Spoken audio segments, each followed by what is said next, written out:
சொல்லவும் வந்து வாங்கிட்டு போய் சாப்பிட்டாங்க மேடம். சாப்பிட்டுட்டு 1 மந்த் 28 நாள் ஆகுது, எதுவும் காரணம் ஃபோன் பண்ண மேடம் அவங்களுக்கு.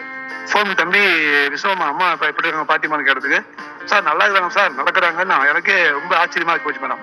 அதிசயமான ஒரு அற்புதமான காலையில் இப்படி ரிசல்ட் மேடம். சார் சாப்பிட்றாங்க, நடக்கிறாங்க, பாத்ரூம் அவங்களே போறாங்க.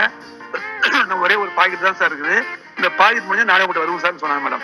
அப்ப எல்லாம் எது எடுத்தாலும் மேடம், குழந்தைங்க இல்லையா, பிளஸ் வந்து கல்லா, யூட்ரஸ் கட்டியா, பிளஸ் வந்து பார்த்தீங்கன்னு சொன்னா ஆஸ்மாவா, டிபியா, குழந்தைங்க இல்லாத கேன்சர் கூட மேடம், இதெல்லாம் கொடுத்து அற்புதமான ரிசல்ட் எடுத்துக்கிறேன். So much doctor Salem Subramanian sir. நிறைய டெஸ்டிமோனி ஒவ்வொரு வாரமுமே ஒரு மருத்துவராக இருந்து நீங்க நிறைய விஷயங்கள் வந்து பண்றீங்க. உண்மையிலே அதுக்காக நான் முதல்ல பாராட்டு தெரிவிச்சுக்கிறேன். ஏன்னா சாதாரண மக்கள் எடுத்துக்கொண்டு போய் கொடுக்கறதுக்கும் ஒரு சில மருத்துவத்தின் மூலம் அதை வச்சு நீங்க மத்தவங்களுக்கு அதை தொண்டு செய்யறதுக்கும் மிகப்பெரிய வித்தியாசம் உண்டு.